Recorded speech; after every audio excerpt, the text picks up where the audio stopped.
Say thank you once again for the opportunity to be with you in worship. Since the last time I was with you, it was announced that Brother Dion and Sister Ulinsine would be coordinating the ministries of the Moravian churches in the South Florida area, and was very happy to hear that and very excited about this new approach to the Moravian work in Florida.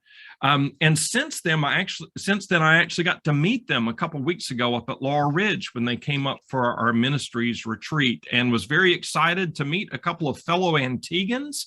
And we certainly made each other feel very welcome in each other's presence. And now I'm happy to be back with you and engaging with you in the work that they are helping to lead. So I'm really, really glad to be back with you in worship again today. One of the things that I love about our Moravian church is our Moravian liturgies, and that through them we're able to tap into the wisdom of our Moravian ancestors.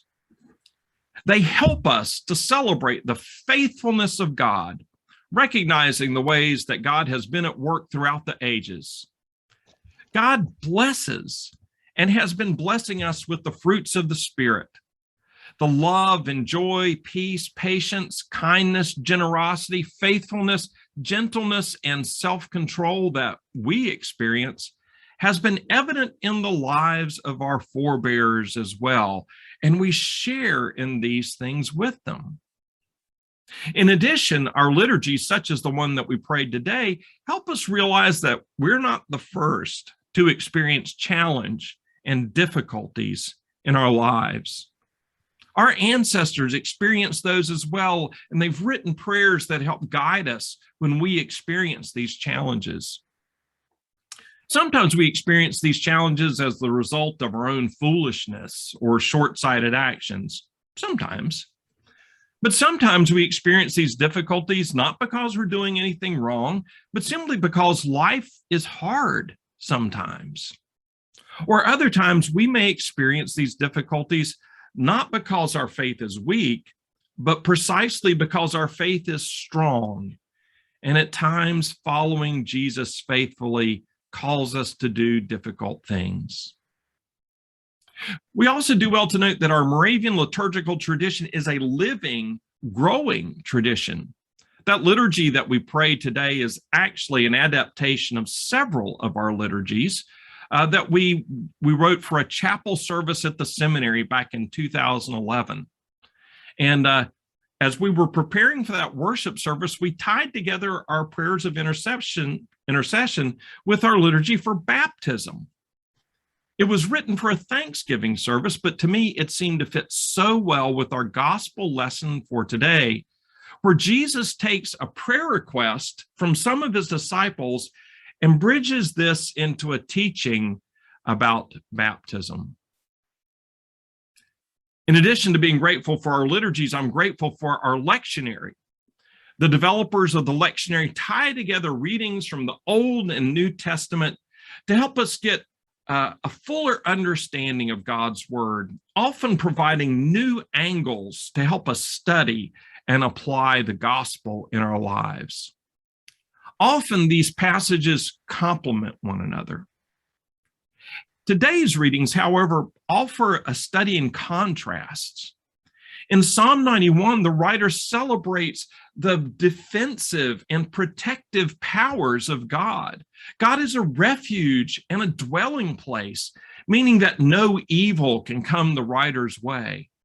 And not only God, but the angels who serve God serve to guard the writer as well. In addition to protection, God's provision allows the writer to attack his or her foes, trampling lions and snakes underfoot. And the psalmist then takes on the voice of God, promising deliverance, protection, responsiveness, rescue, honor, and long life to those who serve God. No wonder James and John felt emboldened to come before Jesus and ask for this position of honor and say, "Teacher, we want you to do for us whatever we ask." Psalm 91 sort of gives them the background to do that. Yet God's revelation to God's people through the Hebrew scriptures contains more than just the safety celebrated in this psalm. Isaiah offers a very different vision of what service to God might look like. Isaiah's vision involves unjust pain and suffering, oppression, and death. Now, because Christians often interpret this passage in terms of the suffering servant as Christ, we might be tempted to dismiss this relevance for this passage for ourselves and say, well, that's about Jesus. But James and John probably didn't even have this passage in mind when they went to talk about Jesus or to talk to Jesus. But Jesus was aware of the implications of this passage for his life and for those who would follow him. Jesus even tells James and John, hey, you don't really understand what you're asking. And explaining to James and John the true nature of their request, Jesus reminds him, or them, and therefore us, that the suffering that Jesus undergoes may be the lot of his followers as well. And we do well to note that Jesus uses sacramental language to talk about the suffering that he will go through, and indeed that at least James and John and many other followers have gone through as well. Our knowledge of the sacraments grows out of our knowledge of the life, the sufferings, the death and resurrection of Jesus, and the meanings that the biblical writers and our forebears in faith have been able to make of those events. We close our communion services by acknowledging that as often as we eat the bread of communion and drink the cup of the Eucharist, we proclaim the Lord's death until he comes. Likewise, at baptism, we acknowledge that we are baptized into the death of Jesus. And then Jesus closes his conversation with James and John with words that were likely hard to hear. The earthly, fully human Jesus tells James and John that he cannot grant their request. It's not Jesus' job to act in the particular way that James and John are wanting him to act. That must have been very disappointing to them who thought that, well, Jesus can do whatever he asks or whatever we ask, but Jesus says, that's not my job. As the passage continues, we learn more about the other 10 disciples, the ones that have heard that request from James and John, and upon hearing that request, the other disciples become angry. Have you ever wondered why they became angry? Did those disciples think that James and John thought they were better than everybody else, and that those arrogant brothers thought that they deserved to be in position of leadership? Or did the other 10 think that James and John were asking Jesus to play favorites? Or were they angry because they thought James and John were hungry for power? Now, in fact, we don't know the answer as to why they were angry at James and John. So any answers that we might give are more likely to reveal something about ourselves and maybe our own frustrations with those who hold or seek power.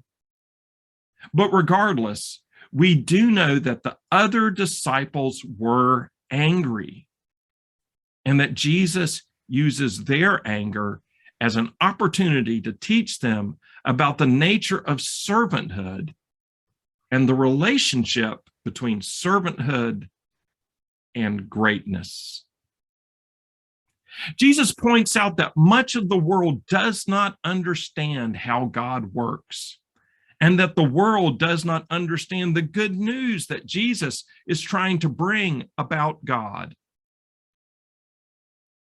People who do not understand how God works thinks that greatness is about exercising power over people. But Jesus teaches them that the opposite is true. Those who are truly great use the power that they have to serve others. People who don't understand the values of the reign of God use their power to try to take away the power of others, or to force them through slavery or servant status to serve themselves. They try to become more and more powerful by subjecting more and more people to their control. But Jesus teaches his disciples that those who are truly great in the reign of God are indeed powerful, but they direct their power differently. Rather than pressing down on others, they use their power to lift others up. And the more people you are able to lift up as you serve, the greater you are. Now, at our best, we recognize this and try to live into it. In the realm of politics, many countries have a prime minister. And that title itself bears witness to the teachings of Jesus. Prime comes from the Latin word meaning first, and by implication, principal or chief or best. Minister comes from the Latin word meaning to serve. So the prime minister is the one who serves the best, serves the most. People bearing that title don't always live up to the highest ideals of that office, but when they do, they are living out the teachings of Jesus, that the best servant is the one who serves the most. And that's the best leader, the great one. In addition, one of the titles that has existed since the 7th century for the Pope is the servant of the servants of God. As Protestants, and as Moravians in particular, we can easily view the papacy with a wary eye, but at its best, the papacy embodies this teaching of Jesus that those who would be the greatest become the greatest by being the servant of all. So the sermon title is, Are We Contemporary Disciples? And I would answer emphatically, yes, we are the modern followers of Jesus. But the further question, and probably more important question, is, well, what kind of followers of Jesus are we? Are we like James and John? Are we seeking to be elevated to positions of power and honor? Well, if we're honest and we find ourselves to be like James and John, then there's some good news and some bad news, and what I hope is a helpful realization. The good news is that if we're seeking power and honor, we're just like some of Jesus' closest followers. The bad news is that we're like the followers who really didn't understand what Jesus is trying to teach them. The bad news is we're like the followers who still have a lot to learn about how the reign of God actually works and what it really means to be a follower of Jesus. The bad news is that we just don't understand that Jesus isn't even in the business of raising people to positions of honor. In fact, Jesus has other concerns. And now the realization. The realization is we love to think that the church is filled with perfect people who are, as Sister Nicholas saying, trying to live lives for Jesus. But the reality is that among Jesus' followers, among those disciples then and among us now, we'll find people who are seeking power and honor. And sometimes that person might be me. And when it is, I realize I've got a lot of work to do. Or maybe we're not like James and John. Maybe we're like those other 10 disciples who were angry at James and John. And if that's the case, once again, I've got some good news, some bad news, and a realization. The good news is that even when we find ourselves angry, it doesn't mean we're not disciples anymore. But once again, the bad news is it means we've still got some learning to do. How do we learn to deal with those who aren't living maybe the way they should, who are grasping for power? And here, Jesus' response to the other 10 disciples can be instructive for us. Jesus doesn't rebuke those other disciples for their anger. I expect Jesus understood full well how frustrating it can be to try to work with people who are concerned about their own power and prestige. But rather than feeding into the anger of the other 10, Jesus instead redirects their attention by teaching about the true nature of greatness and power. And in doing so, Jesus does a couple of interesting things. First of all, Jesus offers a lesson in humility. Now, personally, maybe this is true for you, but I know it's true for me. I find that I can cross over into self-righteousness pretty easily, especially when I see others, especially in the church, acting in ways that seem inappropriate to me. The divisive nature of the current U.S. political climate and the religious overtones associated with that only make it worse for me. If you're like me, you may have found yourself saying something like, how can those fill in the blank, how can those people call themselves Christian when they think this or act this way about name your topic? How can those people call themselves Christians when they think like that? I've said that. For me, the issues I might use to fill in those blanks might range from concerns about minimum wage or unemployment benefits to how we serve communion or what type of music we should have in our worship services. And depending on who you are, any one of those could seem like a minor issue not even worth thinking about, or an incredibly important issue, something you might be passionate or even get angry about. Yet Jesus calls us to a different way. Rather than wallowing in our anger or reveling in our self-righteousness, Jesus says that we are to serve, and to serve all, even those people we might be angry with. Now, this can be hard to do when we do not see through the eyes of compassion. With the eyes of compassion, we can move through our anger into questioning.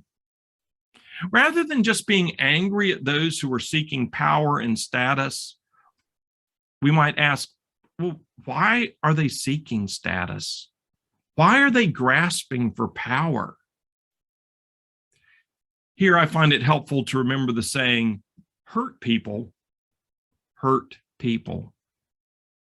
That is, people who've been hurt, who've not been able to experience healing from those hurt, often then act out of their own pain and in turn hurt other people. Hurt people hurt people.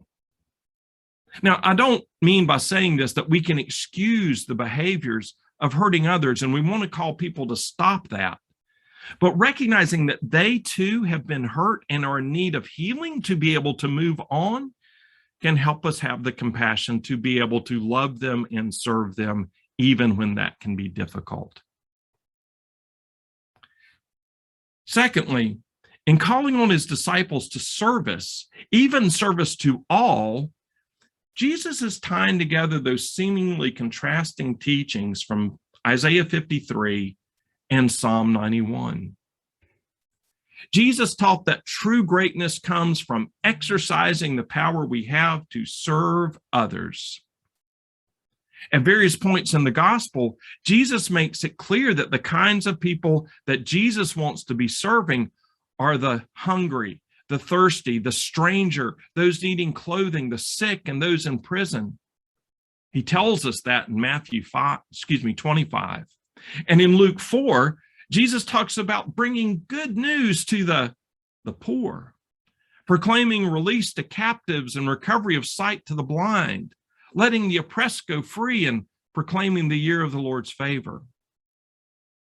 And if we're serving these people, then we're living into the kind of service that Christ is calling us to.